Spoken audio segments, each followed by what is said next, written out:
Bismillahirrahmanirrahim. Assalamualaikum warahmatullahi wabarakatuh. Innal hamdalillah nahmaduhu wa nasta'inuhu wa nastaghfiruhu wa na'udzu billahi min shururi anfusina wa min sayyiati a'malina. Man yahdihillahu fala mudilla lahu wa man yudlil fala hadiya lahu. Wa ashhadu an la ilaha illallah wahdahu la syarika lahu wa ashhadu anna Muhammadan 'abduhu wa rasuluhu. Amma ba'd. Fa inna asdaqal hadiits kitabullah wa khairal hadi hadi Muhammadin sallallahu alaihi wasallam wa syarrul umur muhdatsatuha wa kullu muhdatsatin bid'ah wa kullu bid'atin dhalalah wa kullu dhalalatin finnar. Tuan-tuan dan puan rahimakumullah, segala puji bagi Allah Subhanahu wa taala. Dengan taufik dan inayah daripada Allah Subhanahu wa taala dapat kita berkumpul pada malam ini untuk menyambung pengajian akidah. Dan semua ma'ruf mengetahui bahawa pengajian akidah adalah semulia-mulia pengajian, dan akidah dan tauhid adalah mempelajari hak Allah Subhanahu wa taala. Pelajaran tauhid juga pelajaran yang mengenali Allah Subhanahu wa taala. Seperti kata para ulama kita, fa inna syarafal al-ulum bi syarafil ma'lum. Suatu ilmu itu menjadi mulia kerana kemuliaan subjek yang dipelajarinya. Maksudnya, kalau kita belajar tentang Nabi Muhammad sallallahu alaihi wasallam, maka itu subjek yang mulia kerana tajuk yang dipelajari itu tentang Nabi. Nabi itu ialah orang yang mulia. Apatah lagi pelajaran yang kita sedang pelajari ini adalah pelajaran tentang hak-hak Allah Subhanahu wa taala yang wajib ke atas hamba-Nya melaksanakannya. Oleh itu kita katakan ilmu tauhid adalah setinggi-tinggi ilmu, bahkan ilmu yang pertama yang patut dipelajari oleh setiap umat Islam. Kita sambung pengajian kitab kita pada muka surat 46, kalau tak silap saya. Betul kan? Pada bab manfaat tauhid. Betul kan? Kata penulis rahimahullahu ta'ala, jika tauhid yang murni terrealisasi di dalam kehidupan individu maupun jamaah, nescaya akan menghasilkan buah yang amat manis. Di antara buah daripada kita merealisasikan tauhid. Merealisasikan tauhid ni macam mana? Yuhaqqiqut tauhid. Itu dalam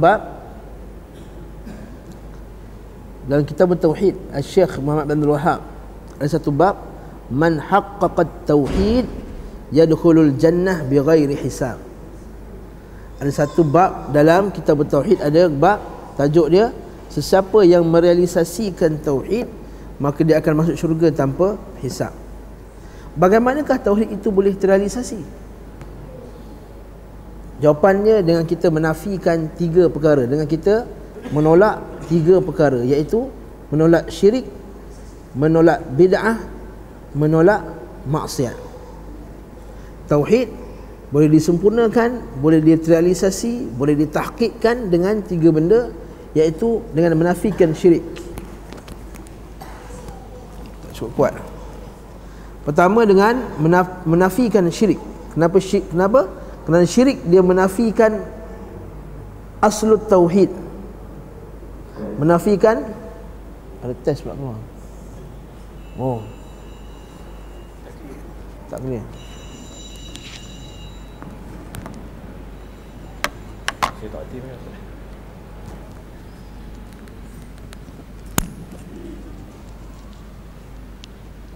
Betul.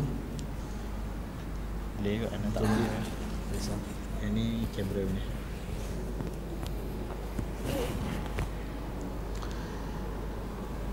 Tes. Dengar. Suara saya tak besar.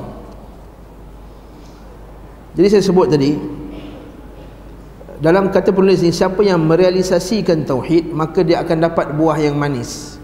Soalannya, bagaimanakah merealisasikan tauhid tadi? Kata Syekh Abdullah Al-Usaimi, satu ulama di Riyadh, dipanggil Musnid Diyar. Musninud Diyar. Dia ada beribu-ribu sanad, beratus-ratus sanad ya.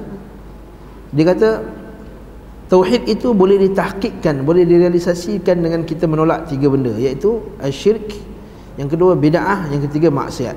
Kenapa tiga ni? Kerana pertama, syirik itu ialah menafikan, kerana syirik menafikan aslut tauhid, menafikan asal tauhid itu sendiri. iaitu dia potong habis tauhid. Bid'ah pula menghapuskan, menafikan wujub tauhid, kewajipan-kewajipan yang wajib untuk bagi orang yang bertauhid. Dan maksiat pula menafikan thawabut tauhid, menafikan ganjaran-ganjaran yang diberikan oleh orang yang bertauhid. Contoh kita baca sebelum ayat ni, alladzina amanu wa lam yalbisu imanahum bidzulmin. Dan orang yang beriman dan tidak mencampuri imannya dengan syirik, ulaika lahumul amnu, bagi dia dapat keamanan, wahum muhtadun, dan dia dapat petunjuk. Ayat tu dia kata apa? Alladzina amanu, orang beriman dan tidak mencampuri iman mereka bidzulmin, dengan kezaliman. Kezaliman itu ditafsirkan oleh Nabi SAW dengan syirik. Namun para ulama kita kata juga boleh juga kita tafsirkan dengan kezaliman itu sendiri, dengan dosa yang dilakukan. Sebab orang yang melakukan dosa, dia telah menafikan kesempurnaan ganjaran yang dapat kepada orang yang mentauhidkan Allah Ta'ala. Sebab orang yang mentauhidkan Allah Ta'ala ni kan banyak ganjarannya. Dalam hadis riwayat Itban, Nabi kata siapa man qala la ilaha illallah wa lam yusyrik billahi syai'a dakhala al-jannah. Siapa yang mentauhidkan Allah Ta'ala dan tidak mensyirikkan Allah Ta'ala, masuk syurga. Dalam hadis lain, dakhala al-jannah ala ma kana min al-amal, akan masuk syurga macam mana amalan dia. Dalam hadis lain pula, akan masuk syurga jika diberiman kepada Allah khalisan min qalbih. Banyak hadis berkenaan dengan ganjaran orang yang masuk, ganjaran orang yang mentauhidkan Allah Ta'ala. Namun ganjaran tadi dia akan terhalang, sama ada terhalang secara sempurna, iaitu tak dapat langsung kalau buat syirik, dan juga akan terhalang daripada kita awal-awal dapat ganjaran orang mentauhidkan Allah Ta'ala tadi. Macam mana? Kerana dia melakukan dosa. Bukankah kita belajar sebelum ni, orang yang mentauhidkan Allah tak pernah buat syirik, namun dia berdosa, dia akan diazab oleh Allah SWT. Maksudnya ternafi kesempurnaan ganjaran bagi orang yang mentauhidkan Allah Subhanahu wa taala. Betullah bila kata penulis ini, jika kita merealisasikan tauhid, maksudnya kita dengan kita menolak tiga benda, iaitu syirik, yang kedua tolak bid'ah, yang ketiga tolak maksiat. Lepas tu tiga-tiga kita tolak. Lepas tu tugas seorang Muslim, kita harus menolak tiga-tiga, membersihkan diri kita daripada tiga-tiga benda ni.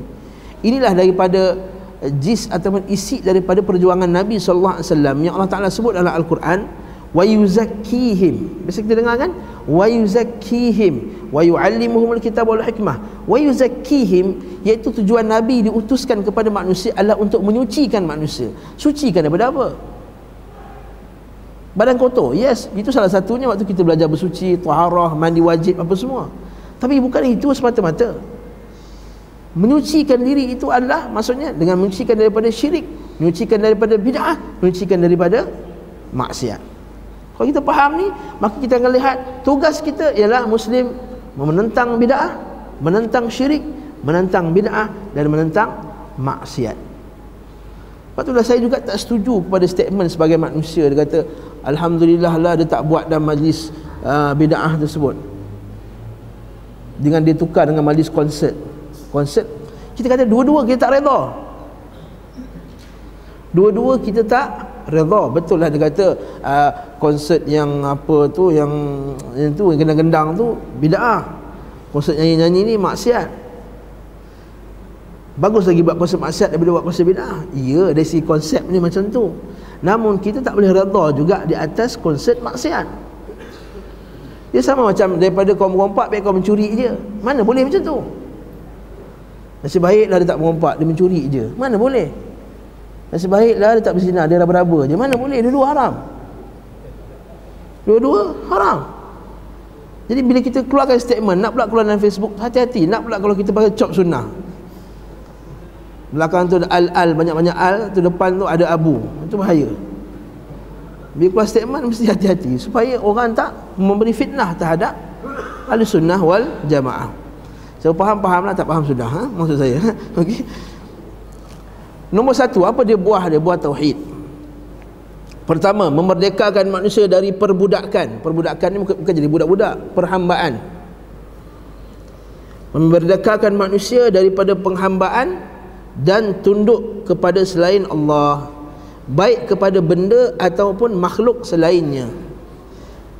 yang tiada kuasa untuk menciptakan, bahkan keberadaan mereka, kewujudan mereka kerana diciptakan. Jadi buah yang pertama daripada tauhid apa dia? Merdekakan manusia daripada penghambaan terhadap makhluk. Ini adalah maksud daripada ayat Allah Subhanahu wa taala, iaitu walaqad ba'athna fi kulli ummatin rasulan an i'budullah wajtanibut taghut. Kata Allah Subhanahu wa taala, kami telah utuskan pada setiap umat itu rasul. Apa tujuan rasul? Ajak kepada menyembah Allah dan jauhi taghut. Dan jauhi apa? Taghut. Apa itu taghut? Kata Ibnu Qayyim rahimahullahu taala, taghut itu adalah kullu matbu'in au muta'in au ma'budin. Saya susun balik, kullu ma'budin au matbu'in au muta'in ghairallah. Setiap yang kita taat, setiap yang kita sembah, setiap yang kita ikut yang melampaui batas selain daripada Allah Subhanahu wa taala, itu dipanggil taghut.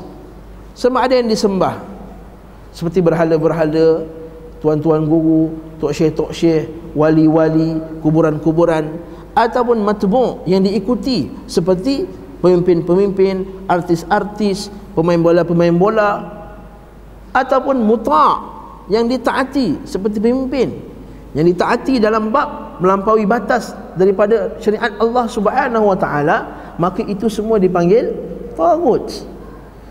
Ya, bayangkan manusia yang tidak ada tauhid, dia akan pertama dia akan buat syirik itulah, dia akan sembah berhala, dia akan pergi sembah wali-wali, dia akan pergi minta hajat kepada wali-wali yang biasa kita tengok. Namun di sana juga ada manusia yang sedang menyembah yang lain yang kita tak sedar. Antaranya menyembah pekerjaan dia sendiri. Bekerja daripada pagi, subuh pukul 6 pagi sampai 12 malam, sembah bos dia lah tu. Minta maaf sebut 360 hari setahun macam tu kerja dia. Mana Allah SWT dalam hidup dia? Mana belajar Quran, mana belajar hadis, mana belajar agama, mana bab didik isteri, mana bab didik anak.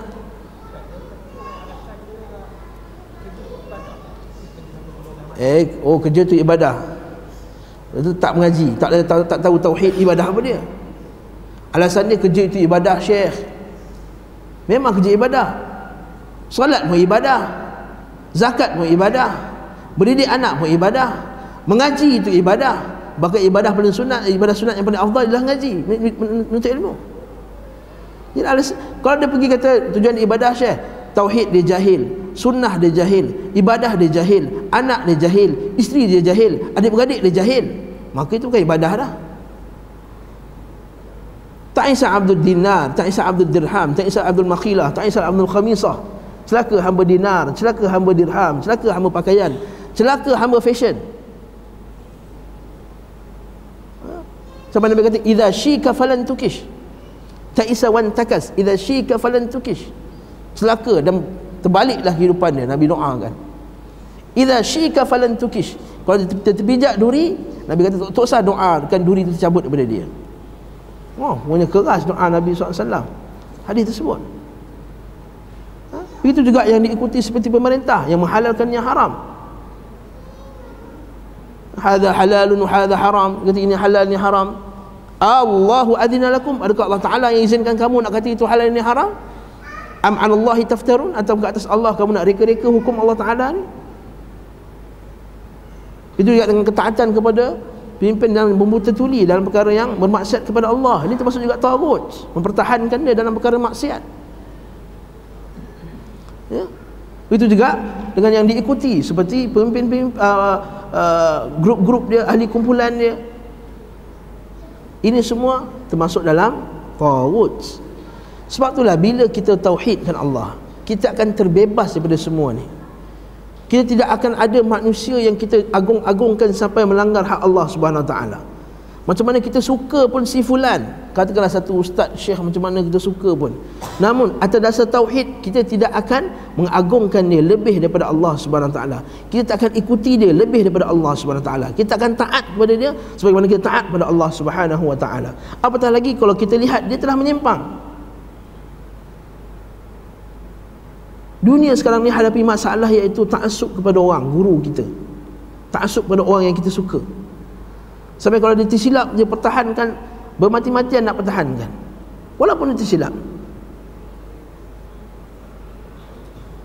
Ini adalah sikap jahiliyah. Ya? Nabi kata unsur akhaka zaliman kana mazluma. Bantulah saudara kamu walaupun dizalimi atau benda menzalimi. Ini sikap jahiliyah. Rahimakumullah jami'an. Tauhid juga membebaskan wanita-wanita daripada belenggu fashion yang disebutkan tadi. Lihat di negara Perancis, tuan-tuan kaji 2-3 tahun lepas, ketika mereka mendapat kajian, dia buat kajian bahawa rupa-rupanya orang perempuan di Perancis ini dia dapat tekanan nak cantik, sampai kebanyakan mereka, berapa ratus orang, beribu orang yang membuat pembedahan payudara. Kenapa dia buat pembedahan payudara? Sebab tekanan kepadanya untuk nampak cantik. Dia menjadi hamba kepada kecantikan, hamba kepada pandangan orang ramai. Kemudian bila dapati bahawa rupanya kebanyakan daripada pembedahan tersebut menggunakan silikon yang beracun, yang ada toksin, dah kelang kabut, bola keluar artikel ada bom-bom jangka di badan-badan wanita di Perancis. Kenapa dia orang buat semua benda ni?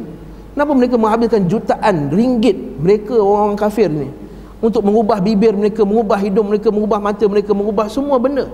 Kerana tekanan dan juga tunduk kepada penghambaan. Ni kata penghambaan terhadap manusia, kerana mereka tidak ada tauhid. Lepas tu kita tengok, tuan-tuan rahimakumullah, apa jadi? Kita tengok negara yang paling aman di dunia. Negara paling aman siapa, Syekh? Burus? Ya Allah, Malaysia lain macam. Nak bodik apa? Ya, Malaysia negara aman, alhamdulillah. Ya. Negara paling aman dunia siapa? Sweden, Switzerland. Kan Sweden antara negara yang paling aman. Kita tengok sekali. Sweden lagi, Switzerland, New Zealand. Tapi cuba tengok kes bunuh diri paling banyak mana? Kat mana? Negara mana? Jepun, negeri yang maju, Masya Allah, bunuh diri berapa banyak? Cuba bandingkan bunuh diri di Yaman, Afghanistan, Ethiopia. Memanglah negara itu negara perang. Cuba bandingkan kes bunuh diri. Yang mana banyak madu, Masya Allah. Dia macam saya tak ada kena-mengena dengan perang madu sekarang. Saya tidak ada kena-mengena dengan perang madu yang berlaku zaman sekarang. Lantak korang lah, aku makan madu, aku beli kat orang lain. Barakallahu fikum. Poin saya ialah, tuan-tuan rahimakumullah, bila tidak ada tauhid, dia akan jadi hamba manusia. Begitu juga dengan hamba fashion, hamba kereta, hamba ni, semua ni perhambaan terhadap makhluk. Setelah bila Rabi' bin Amir bila jumpa Raja Parsi, dia kata apa? Kami datang untuk berperang dengan kamu ni supaya nak membebaskan kamu daripada perhambaan manusia kepada perhambaan Allah, daripada perhambaan manusia kepada perhambaan Allah. Min ibadatil ibad ila ibadati Rabbil ibad. Min dhiqid dunya ila si'atid dunya wal akhirah. Daripada kesempitan dunia kepada keluasan dunia dan akhirat. Orang yang tidak ada tauhid, dunia ni sempit. Dunia ni sempit orang yang tidak ada tauhid. Kita tak boleh buat apa. Kita tak rasa kehidupan yang seronok dalam dunia ni. Akhirnya kita tengok orang yang paling kaya sekali, orang yang paling, kita nampak orang yang paling bahagia sekali, pelakon lawak tu yang bunuh diri, siapa nama dia? Robin Williams. Bab ni Brewster, Robin Williams. Orang, berapa juta orang yang dia gembirakan dengan ketawaan dan lawak dia. Rupa-rupanya dia sendiri bukan orang yang bahagia. Jikalau Allah Ta'ala bukakan hati untuk tauhid, saya sedia adalah orang paling bahagia di dunia ni. Dan kita lihat manusia-manusia, berapa ramai manusia yang hidup dalam keadaan susah, tapi dia orang yang bahagia hidup dalam dunia ni. Kerana Allah Subhanahu Wa Ta'ala ialah pemilik jiwa, Allah Ta'ala pemilik hati.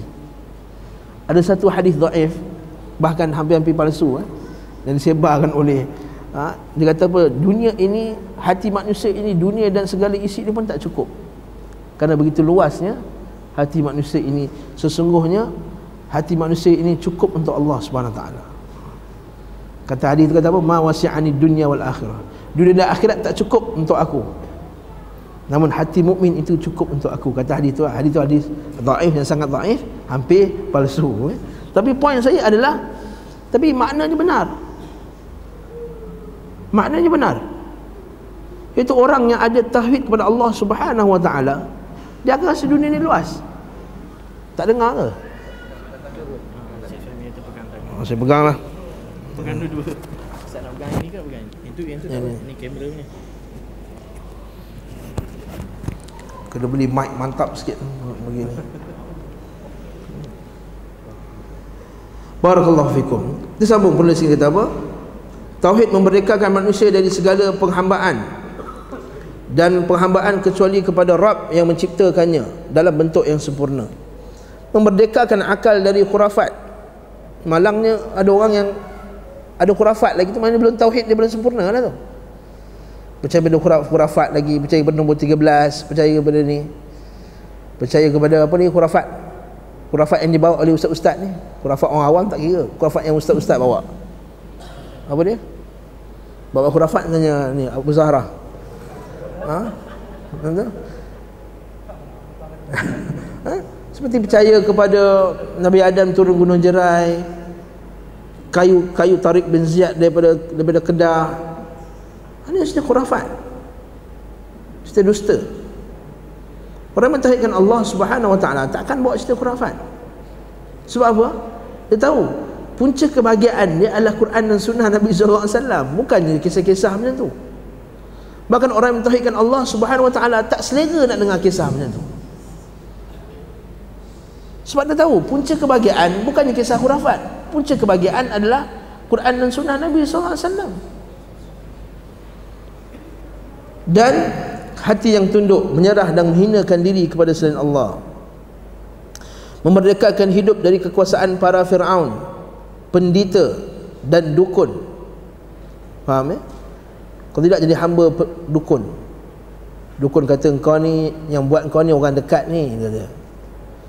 Biasanya manusia ni yang kena sihir mesti orang dekat yang buat, tak ada orang jauh, orang dekat. Lepas tu biasanya dia tujulah kat mak mentua dia yang buat, sepupu dia buat, geng dia yang buat, satu pejabat yang buat. Jadi hamba kepada dukun tu tadi. Jadi dia patuh 100% kepada dukun dia. Suruh mandi bunga 7 kolah, air 7 kolah masjid. Pergi cek 7 kolah masjid. Ada yang jadi hamba macam tu. Dia ikut guru dia, khurafat. Anak dia saya sebut kat kuliah ni yang kena eczema teruk. Kena eczema teruk bukan nak jumpa doktor. Sebab guru dia kata apa? Doktor dia semua doktor barat, tak Islamik. Ini lagi gila kita kata. Tak belajar tauhid. Tauhid mengajar kita supaya mengambil asbab, mengambil ubat. Dia tak kaji tauhid. Dia kata ni tak, kita pakai perubatan Islam. Perubatan Islam tu apa? Ambil air 7 kolah.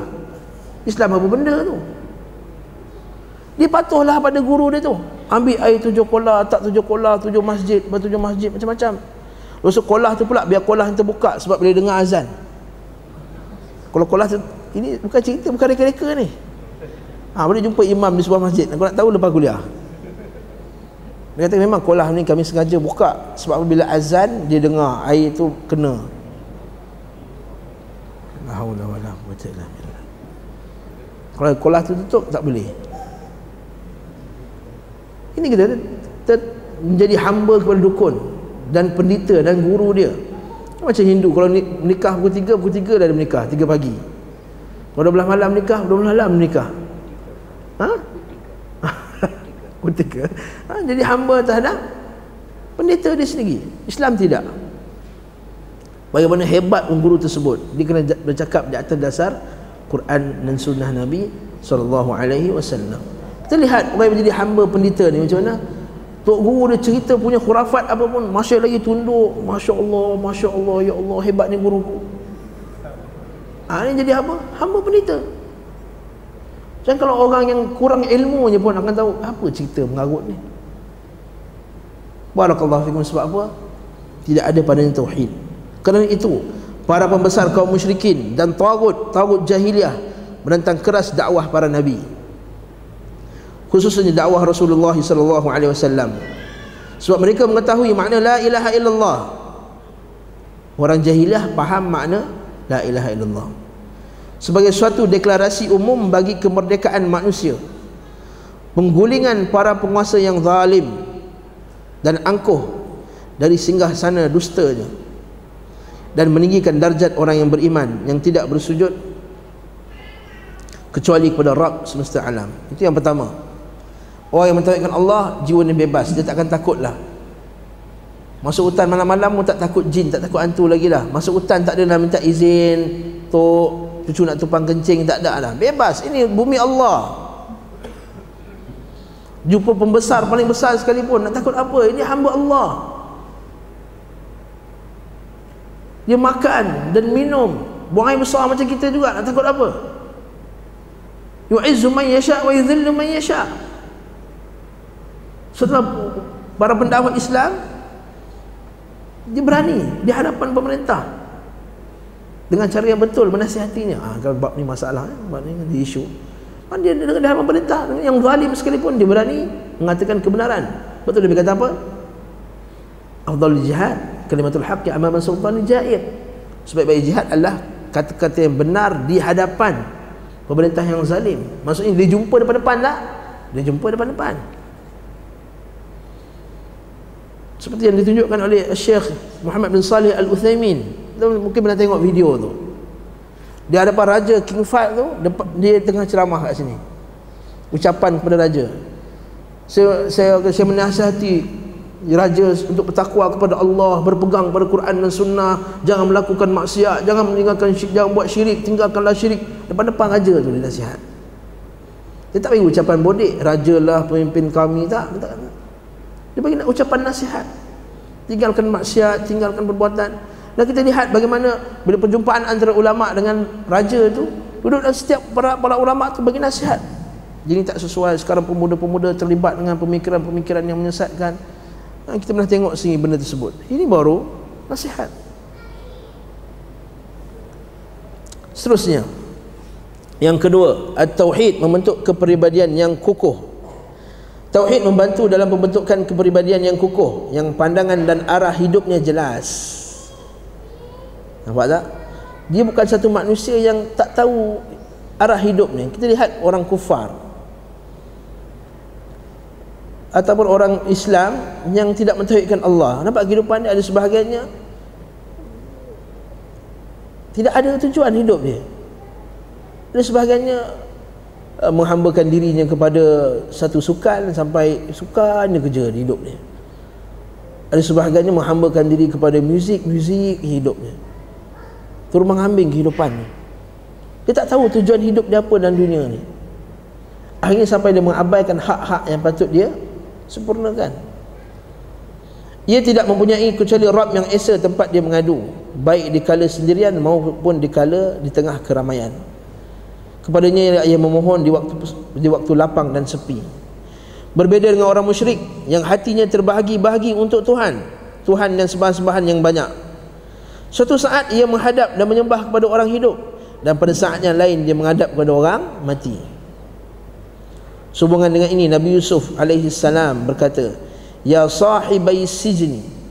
Jadi masa dia dalam penjara tu kan, masa dia sembang dengan dua orang tu, dan dua orang pun cerita pasal mimpi masing-masing kan. Tentang Ma'ruf yang cerita dalam tafsir ada, a'arbabun mutafarriquna khairun amillahul wahidul qahar. Adakah Tuhan yang banyak itu lagi bagus atau Allah Ta'ala yang satu? Kenapa? Kalau kita sembahan-sembahan yang banyak, kepada siapa yang kita bagi ketaatan yang mutlak ni?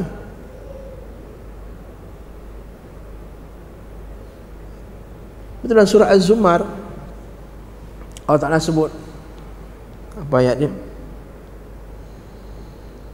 Berkenaan dengan orang yang ada sembahan yang banyak ni, seumpama orang yang kerja dengan bos yang banyak. Apa ayat tersebut? Siapa tahu? Wa rajulan salaman lirajulin kulli hal yastawiyani mathala. Siapa tahu ayat sempurna? Habis Quran tak ada sini. Allah Ta'ala memperumpamakan orang yang ada sembahan yang banyak ini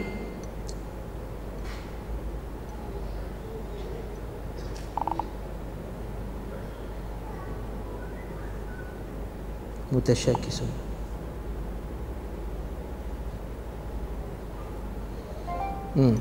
Surah Az-Zumar ayat 29.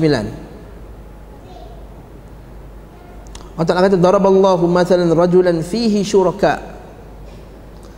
Perumpamaan, Allah Ta'ala telah memberikan perumpamaan orang yang musyrik itu macam rajulan fihi syuraka. Satu orang pekerja, dia ada banyak bos. Mutasyakisun, tak tahu ke siapa aku nak taat ni. Dan orang yang mentauhidkan Allah Ta'ala pula, wa rajulan salaman li rajulin. Orang yang mentauhidkan Allah SWT pula lah orang yang taat pada satu bos saja. Kul hal yastawiyani mathala, sama ke tak sama? Tak sama. Kan ada orang buat kerja dua sekali, part time. Biasa dispatch buat kerja ni. Ada kerja dispatch tak? Dia ada dua bos. Dia buat part time, dia ada bos, dia buat part time. Kelang kabut dia nak cek bos ni kan panggil dia. Oh tak boleh, bos ni panggil kat sini. Dia terpaksa tipu bos ni. Dia cakap orang sini, dia kata ada meeting kat sini, dia terpaksa tipu. Mutasyakisun. Adapun Allah yang mentauhidkan Allah, orang yang mentauhidkan Allah Subhanahu wa taala, salaman li rajul, satu saja taat. Begitu juga manusia yang mentauhidkan Allah, dia ada satu pusat ketaatan yang mutlak. Yang lain ni isteri, anak, bos, kekasih, tok imam, tok kadi, wali, pendeta, semua dia tidak memberikan ketaatan yang mutlak. Jadi dia tidak bertembung. Macam mana hebat sekalipun pemimpin tu, yang dia paling sayang, tiba-tiba cakap benda yang bertentangan dengan Allah Subhanahu Wa Taala. Aku ada satu pusat ketaatan, iaitu Allah dan Rasulnya. Macam mana sayang dia pada isterinya, bila isteri dia mengajak pada benda yang melanggar hak Allah Subhanahu Wa Taala, dia kata, tak, aku tak boleh taat kamu wahai isteriku. Aku tak boleh ikut kamu wahai isteriku, kerana pusat ketaatan aku kepada Allah dan Rasulnya. Macam mana anak tu merengek nak tarik dia, nak ajak dia pada satu tempat yang menyebabkan dia telah mengabaikan hak-hak Allah Subhanahu Wa Taala. Anak tarik, jom melaya pergi taman waktu asar, jom melaya pergi taman. Ni dah azan asar ni anak, dia kata. Kak Long ni asal-asal ni tak boleh anak, kalau hati dia memberikan ketaatan kepada anak, dia kata tak apalah, tak payah pergi sembahyang asar, kita pergi bawa anak pergi jalan berjemaah. Dia telah meninggalkan hak Allah SWT berjemaah asar di masjid tadi. Lepas tu orang mentauhidkan Allah SWT, ini pusat ketaatan. Bila ada satu pusat ketaatan, dia akan jadi satu peribadi yang kukuh, yang stable, tak ada digegarkan dengan apa benda dalam dunia ni. Macam mana apa yang bagi kat dia, duit ke kat dia, perempuan yang cantik macam mana pun dia tidak terkesan. Seperti Rubai' bin Amir tadi. Ketika Rubai' bin Amir nak jumpa dengan Raja Parsi, keliling kiri kanan tu apa? Wanita-wanita yang berbogel, yang cantik semua yang dihidangkan kepadanya. Dan ketika Ka'ab, kita tahu kisah yang ketika dia tak pergi perang Tabuk kan, Raja Ghassan hantar surat dekat dia, kata, aku tahu sekarang ni Muhammad telah mengabaikan kau, orang kau telah mengabaikan kau, mainlah sini wahai Ka'ab, join aku punya tim. Bayangkan, dia telah diboykot oleh seluruh penduduk Madinah, hatta isteri dia sendiri boykot dia. Kalau kita lah, orang lain ajak mesti kita lompat ni lah. Kalau masjid boykot kita, tak boleh jadi AJK dah biar pergi masjid lain lah. Contoh, tak ada kena-mena hidup dan mati ya? Orang tak pilih AJK dah ngajuk di masjid lain. Ini Ka'ab bukan diboykot jadi AJK, diboykot oleh seluruh penduduk Madinah. Datang surat orang Ghassan, Raja Ghassan offer dia sebab tahu Ka'ab ni orang yang hebat. Dia kata ini fitnah, ini ujian daripada Allah. Dia ambil surat tu, dia letak dalam pembakar roti, dia bakar surat tersebut. Datang dari mana benda ni? Tauhid. Ni bola kena bantai sekali dua dah mengajuk, dah masuk geng-geng bid'ah. Orang tegur sekali dua dah mengajuk, masuk geng sana terus jadi terbalik. Masa terbalik periuk. Barakallahu fikum. Yang ketiga, tauhid sumber keamanan dan kedamaian manusia. Ini semua makruf. Sebab tauhid memenuhi hati para ahlinya dengan keamanan dan ketenangan. Tidak ada rasa takut kecuali kepada Allah. Tauhid menutup rapat celah-celah kekhawatiran terhadap rezeki. Betul? Jiwa dan keluarga. Kita ni sentiasa risau kat anak kita kan. Baca surat khabar, anak kena culik sana sini, dah risau. Baca pula berita, kemudian penyakit pula, measles kan, dah risau anak kita lagi. Kemudian kecoh pula, kanser, dah risau lagi anak. Kalau jiwa tidak ada tauhid, hidup dia akan risau. Dia macam mana anak aku, tak nak bagi anak aku kena penyakit, tak kena rompak, tak kena apa semua. Kalau orang tauhid kepada Allah, ya Allah, dia dah buat apa yang Allah Ta'ala suruh, dan dia telah berazam dan telah melakukan usaha, tawakkal ala Allah. Sebab itulah orang yang mentauhidkan Allah, dia anak banyak, dia tak takut. Orang yang tak cukup tauhid kepada Allah, anak dua, apalah nak aku nak makan, gaji aku kecil, nanti nak sekolah macam mana aku nak, nampak. Minta maaf lah siapa yang terasa ternasib lah. Dia nak anak sikit sebab bukannya kesihatan. Faktor apa? Takut tak cukup duit. Aku gaji 5,000, isteri gaji 5,000, mana cukup nak sekolahkan anak 2 orang. Dia akan cuba untuk menghasilkan anak sebanyak mungkin kerana tahu ini semua punca kebahagiaan dia di akhirat kelak. Atau dia takut tak boleh nak didik. Kata Syekh Muhammad Shalih Utsaimin dalam kitab dia syarah pada Bulughul Maram, orang yang menahan untuk menghasilkan anak, pertama kerana kemiskinan, yang kedua kerana dia sangka nanti tak boleh nak didik anak tersebut, dia telah su'uzzon kepada Allah Subhanahu wa taala. Bukankah Allah Ta'ala kata dalam Quran, nahnu narzuqukum wa iyyahum, kami yang bagi rezeki kepada kamu dan kepada mereka. Dalam ayat lain pula, kami yang bagi rezeki kepada mereka dan kepada kamu.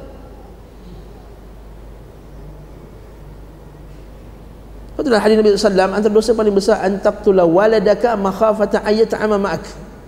Hadis Sahih Muslim. Antara dosa yang paling besar adalah dia bunuh anak dia kerana takut anak tu makan bersama dengan dia. Maksudnya takut apa tu? Takut miskin. Maksudnya dia tidak mentauhidkan Allah Ta'ala, jiwa dia tidak aman.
Allahu Akbar.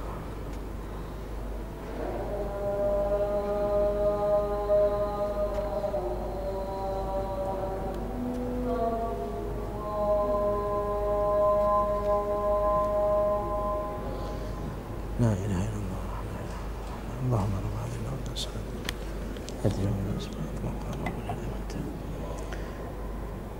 Alhamdulillah wassalatu wassalamu ala Rasulillah. Poin yang keempat, dia kata tauhid adalah sumber kekuatan jiwa.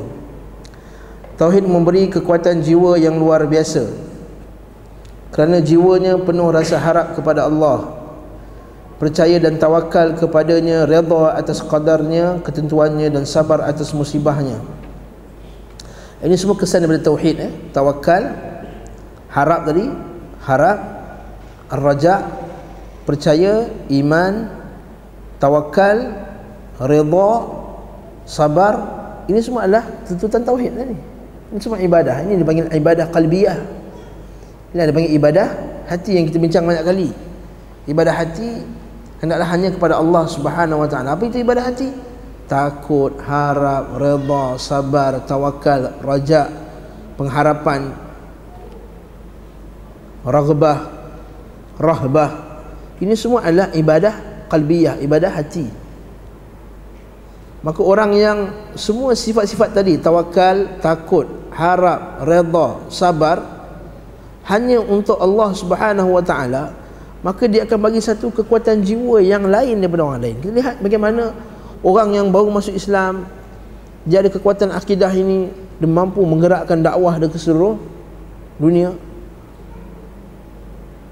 Dia baru di Islam 4-5 tahun, tapi dakwah dah sana sini. Kita dah Islam berpuluh tahun dah, ngaji daripada darjah 1 sekolah agama sampai form 5, masuk universiti lagi, pergi usrah lagi, pergi kuliah lagi. Nak cerita pasal tauhid pun tak mampu.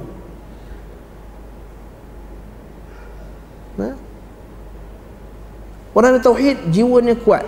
Orang hentam dia, peduli apa aku? Yang penting Allah Ta'ala. Lepas tu kata Nabi SAW, ihris ala ma yanfa'uk wala ta'jaz, wasta'in billah wala ta'jaz. Buat benda yang boleh manfaat kepada kamu. Wasta'in billah, minta tolong dengan Allah, wala ta'jaz, jangan lemah-lemah. Kalau datang perkara yang tak macam yang kita nakkan, katakan qaddarallah wa ma syaa fa'al. Dah. Dan jangan kata kalaulah fa inna law taftah baba amal syaitan. Atau taftah amal syaitan, buka pintu syaitan. Itu kita kata tauhid akan menjadikan jiwa tu kuat. Apa yang menyebabkan orang tu boleh bangun pukul 4 pagi sembahyang? Tauhid kepada Allah. Sebab tu kata banyak guru-guru kita kata apa? Bukan jam tu yang kejutkan kita pukul 4 pagi. Bukan jam loceng yang paling kuat, bukan.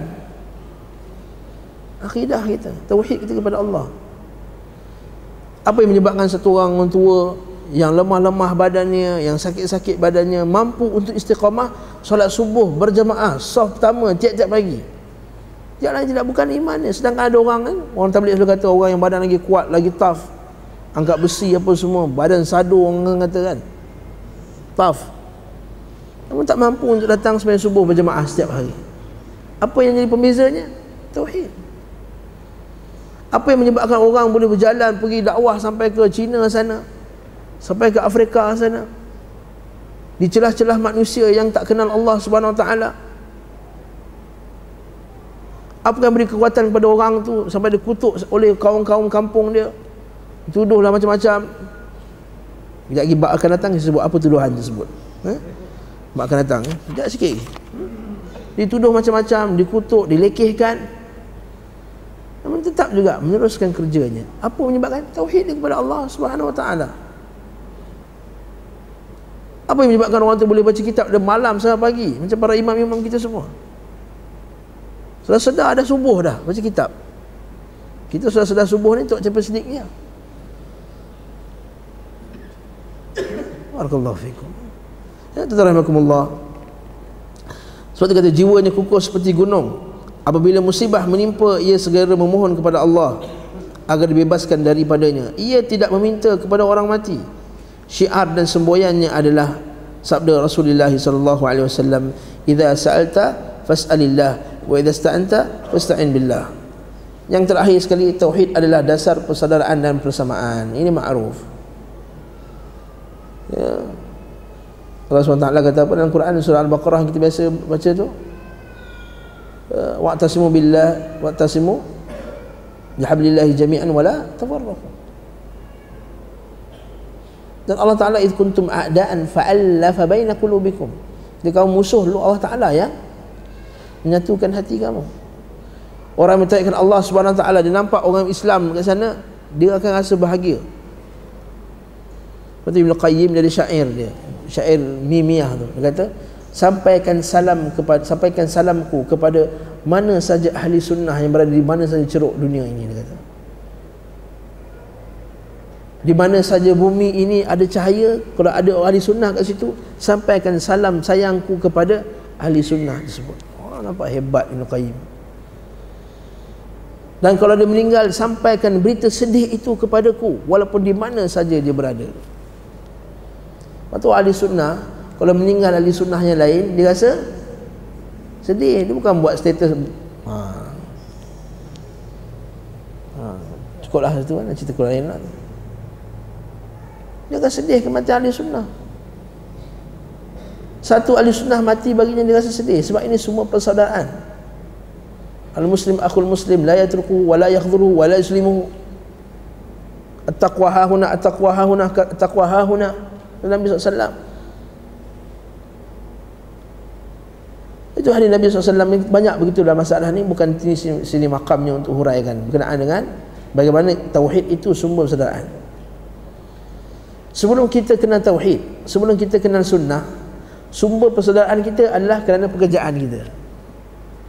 Sumber persaudaraan kita adalah mungkin kerana dia sokong satu tim yang sama dengan kita. Asal asyik bola je ni, sokong satu tim dengan kita. Sebab apa aku geng dengan dia? Sebab dia Chelsea dengan aku. Sebab apa aku tak geng dengan dia? Sebab dia Manchester. Contoh. Nampak sumber apa? Kawan tak kawan sebab apa? Kat mesti tu masa jahil-jahil. Sumber kawan sebab apa? Sebab isap okok sama-sama. Geng tak isap okok, dia tak ada geng. Sebab apa korang baik ni? Sebab apa? Share rokok sama-sama. Kalau tidak ada tauhid, sumber persahabatan dia sebab motor. Sama-sama naik motor besar, pergi jalan pusing sana sini.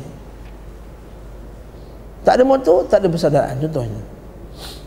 Ataupun kerana klan dia, klan grup dia, ni geng ini, itu geng ini, 786, 1, 2, 3, 4, 5, 7 contohnya. Ada klan-klan ya. Bukan atas persaudaraan Islam. Kalau atas dasar sunnah, dari jauh lagi kau nampak dia semayang ikut sunnah, dari jauh lagi nampak dia semayang Masya Allah ikut sunnah Nabi, dah terasa jiwa ni, aku nak tegur kat mana dia semayang sunnah tu, kat mana dia ngaji semayang sunnah. Tapi sekarang kan dah banyak dah semayang sunnah yang tak tegur dah. Dulu masa 10 tahun dulu, nak jumpa orang semayang ikut sunnah, mana tak ramai. Jadi bila nampak orang satu masjid tu orang semayang ikut sunnah, kita nak jumpa, nak tegur dia, mana dia belajar. Ada sekali tu sebuah masjid datang tegur dia, ngaji pada mana? Abu Bakar Bashir. Terkejut. Dia ngaji daripada siapa? Abu Bakar Bashir. Masya Allah, Abu Bakar Bashir yang Indonesia. Lepas tu saya kata Assalamualaikum. 10 tahun dulu, 16 tahun dulu, mana ada orang ikut semayang sunnah macam Masjid Mustaqim yang penuh orang yang semayang ikut sunnah Nabi SAW. Jadi bila nampak semayang sunnah tu, rasa gembira tu lain macam. Ini kita kata persaudaraan kerana tauhid, persaudaraan kerana sunnah Nabi SAW. Sebab apa dia jadi benda tersebut? Sebab dasar kita, dasar yang sama, iaitu kecintaan terhadap sunnah Nabi SAW. Al-arwahu junudun mujannadah, kata Nabi SAW. Roh itu junudun mujannadah, dia macam tentera. Kalau geng sama geng, dia akan melekat. Tak, kalau geng dia akan terpisah. Ahli sunnah dia akan, satu geng dia akan berkasih sayang antara satu sama lain. Ahli sunnah, kalau kawan dia tersilap, dia tak akan maki kawan tu macam kawan tu ahli bid'ah. Takkan. Ahli sunnah, kalau ada sahabat yang tersilap dalam ijtihad, tersilap dalam satu tindakan politik ke atau berseumpama dengannya, dia takkan maki orang tu, dia takkan jatuhkan orang tu macam mana dia jatuhkan musuhnya di kalangan bukan Islam. Namun hakikatnya terbalik. Kerana perbezaan dari segi ijtihad fiqhiyah. Seorang ni kata isbal tak boleh, seorang kata isbal boleh, seorang kata isbal tak boleh. Terus dianggapnya, oh ustaz ni bukan daripada ahli sunnah wal jamaah. Siapa ngajar kamu macam ni? Kerana ijtihad fiqhiyah kamu nak buang ni daripada ahli sunnah. Hatta para ulama kita kata, hatta kesilapan dalam masalah akidah, kesilapan pun boleh berlaku di kalangan ahli sunnah. Imam Ibn Khuzaimah rahimahullahu ta'ala, imam ahli sunnah yang hebat, tapi bila dia tafsirkan ayat berkenaan dengan, hadis berkenaan dengan innallaha khalaqa Adam ala suratih, yang jadi isu baru ni, Allah Ta'ala mencipta Adam dalam rupa bentuknya. Dengar tak hadis ni? Sampai ahli bid'ah di kalangan musuh-musuh tauhid, musuh-musuh dakwah, dia akan kata, nampak tak puak-puak ni kata Allah Ta'ala mencipta Adam dalam rupa bentuk Allah. Nya tu dia kata Allah. Apa tafsiran sebenarnya nya tu? Bentuk Adam. Siapa yang terjemahkan Allah Ta'ala mencipta Adam dalam bentuk nya tu Adam, ini adalah tafsiran yang syaz, bukan tafsiran ahli sunnah.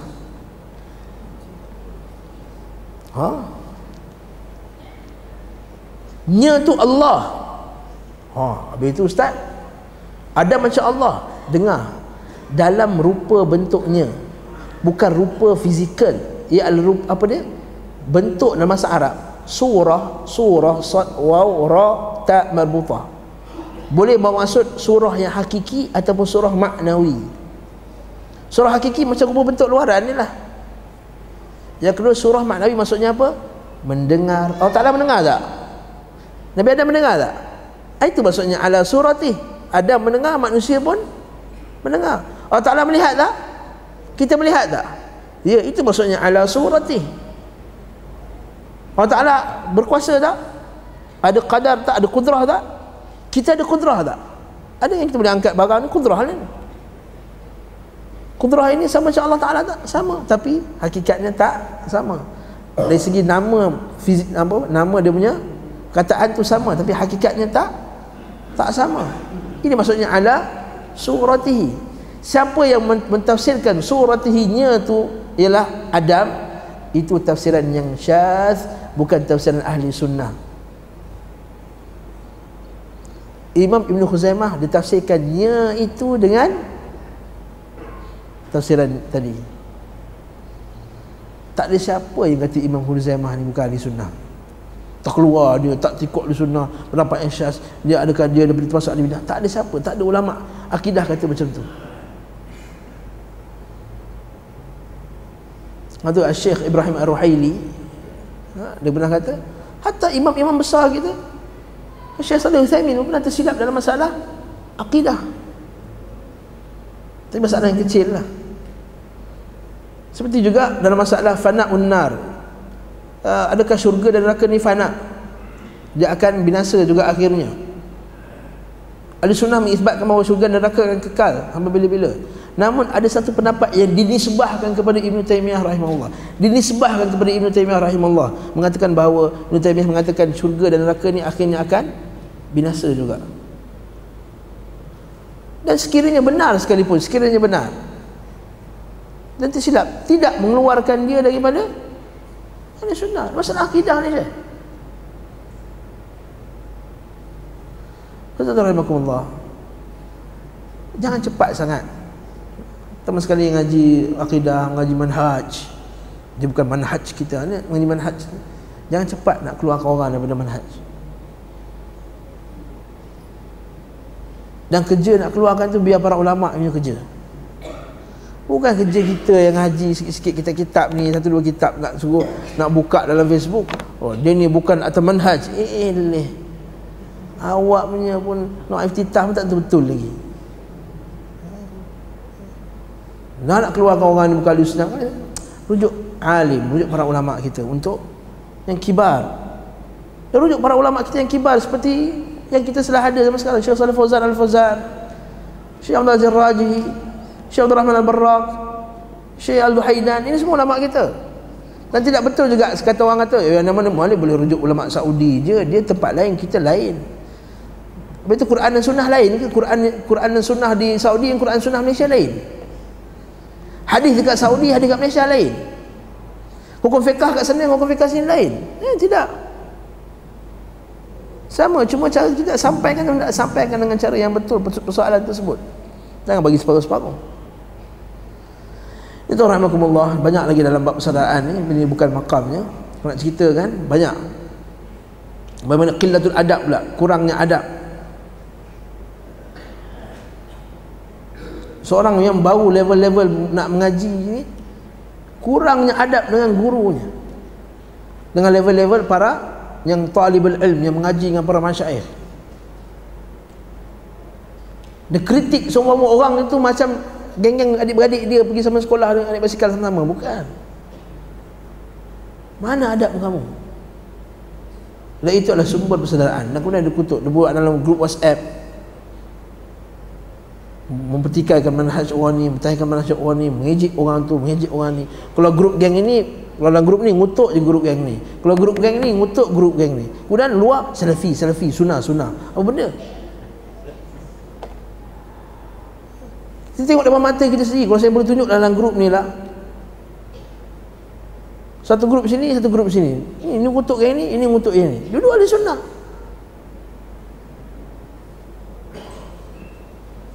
Jadi tuan-tuan, jangan terlibat dengan fitnah ini. Jangan kita terlibat dalam fitnah yang boleh memisahkan ahli sunnah wal jamaah.